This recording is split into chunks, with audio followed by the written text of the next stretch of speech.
DHA Lahore ने अक्टूबर 2024 को जो है अपने एनुअल जो है बुलेटिन के अंदर एक पिक्चर शेयर की थी जिसमें फ़ेज़ 13 की लोकेशन को जो है वो एक्सप्लेन किया गया था।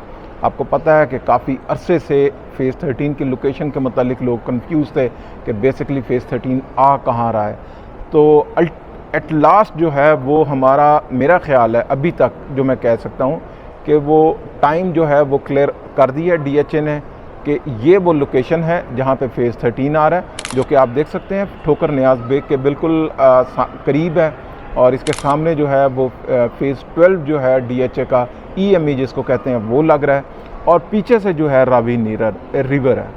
अब बेसिकली ये जगह जो है वो तो रूडा के अंडर है। रूडा इट्सेल्फ एक अथॉरिटी है, डीएचए खुद एक हाउसिंग अथॉरिटी है। तो रूडा के लिए के अंदर जो है ये डिफेंस हाउसिंग अथॉरिटी जो है ये आने लगी है। तो ये सारा लैंड जो है उन्होंने क्लियर किया।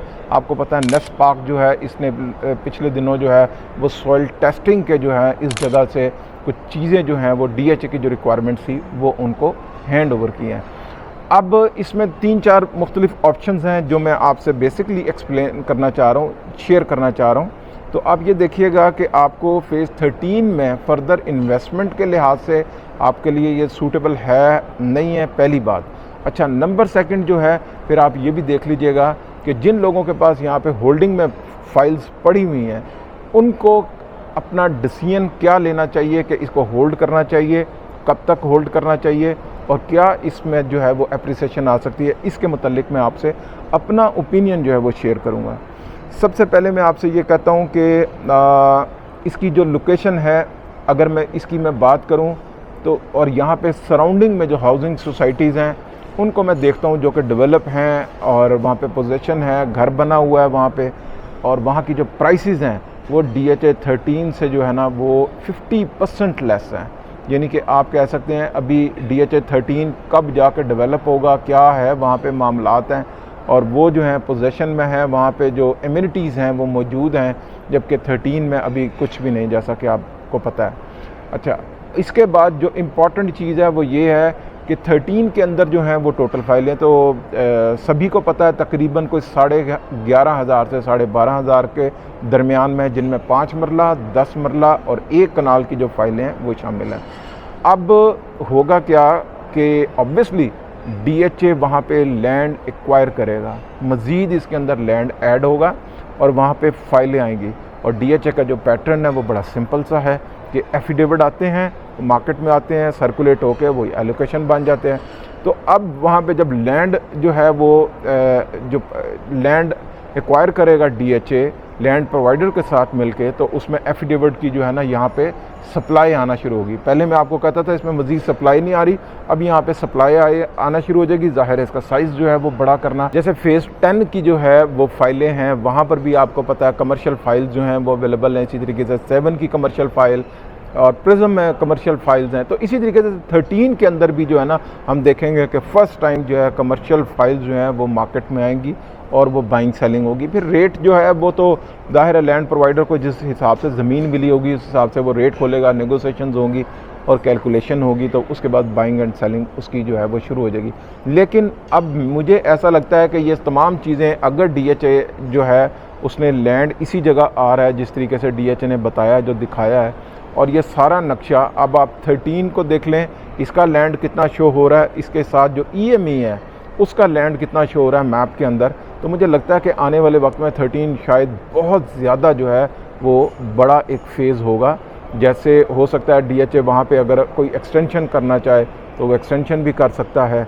तो इसलिए वो पहले से ही जो है ना वो एक बड़ा फ़ेज़ बनाएगा और एक्सटेंशन भी बाद में कर लेगा। अच्छा, इससे इम्पैक्ट ये पड़ेगा, ऑब्वियसली सप्लाई बहुत ज़्यादा हो जाएगी, तो रेट उस तरीके से जो है वो सस्टेन नहीं रह पाएगा जो इस वक्त मौजूदा रेट्स हैं। जो 75 लाख 72 लाख रुपए का इस वक्त एक कनाल का इस वक्त रेट है, तो क्या ये उन एफिडेविट्स के आने से 72 लाख 75 लाख रुपए का हो जाएगा या ये वापस जो है वो 50 लाख का रह जाएगा। इसी तरीके से जो 10 मरले का रेट है इस वक्त अराउंड कोई 42-43 लाख रुपए का, तो क्या ये 42-43 लाख रुपए में रहेगा या फिर ये नीचे आके 30-32 का हो जाएगा और इसी तरीके से 5 मरले का भी ड्रॉप होके 16-17 लाख रुपए का रह जाएगा। तो क्या ये हो सकता है? नहीं हो सकता। ये तो मैं तभी आपके सामने हमारे सामने जब ये मार्केट ओपन होगी, ये एफिडेविट्स आना शुरू होंगे, तो फिर हम ये देखेंगे कि क्या ये सीन बनता है, क्या ये मार्केट जो है वो इन रेट्स के ऊपर जो है वो इसको डाइजेस्ट कर सकेगी कि उनको अपने साथ शामिल कर ले, या ये ड्रॉप कर जाएगी। और एक नई चीज़ जो कि कमर्शियल इसके अंदर ऐड होगा, तो क्या ये कमर्शियल जो है ये इसकी क्या बेहतरीन प्राइस होगी, क्योंकि वहाँ पे मौजूद जो हाउसिंग सोसाइटीज़ हैं वहाँ पे प्लॉट्स जो हैं मौजूद हैं, पोजेशन में है, टावर आप बना सकते हैं, सारा कुछ है वहाँ पे। और एमिनिटीज़ यही हैं, अंडरग्राउंड वायरिंग, जैसे DHA को उन्होंने स्टैंडर्ड्स को अब तो दे दिया, तो उनकी प्राइसेस और इनकी प्राइसेस यकीनन लोग जो हैं उसको भी कैलकुलेशन करेंगे, और क्या रेट खुलता है ये तो आने वाला वक्त ही हमें बता सकता है। लेकिन मुझे ऐसा लगता है पर्सनली, मैं अगर आपसे बात करूं तो फेज़ 13 के अंदर इस वक्त इन्वेस्टमेंट करना थोड़ा सा रिस्की है। ये कब तक DHA क्लियर करेगा ये इम्पॉर्टेंट बात है, और ये DHA के ऑफिशियल के अलावा शायद कोई नहीं जानता, तो मैं भी इसके मतलब कुछ नहीं कह सकता।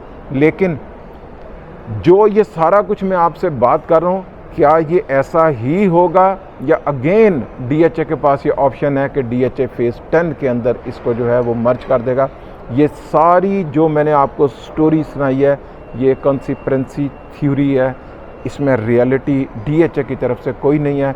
ये मैंने बनाई या मेरे जैसे और डीलर्स भाई ने बनाई कि ये फेज़ 13 वहाँ होगा या यहाँ होगा। जब ये DHA ख़ुद ऑफिशियल अनाउंस करेगा तो एग्जैक्टली उस वक्त हमारे सामने पिक्चर बिल्कुल क्लियर हो जाएगी, और हमें इसका जो है बेहतर जो है हमें इन्वेस्टमेंट की गाइडेंस जो है वो मिल सकती है। अस्सलाम वालेकुम।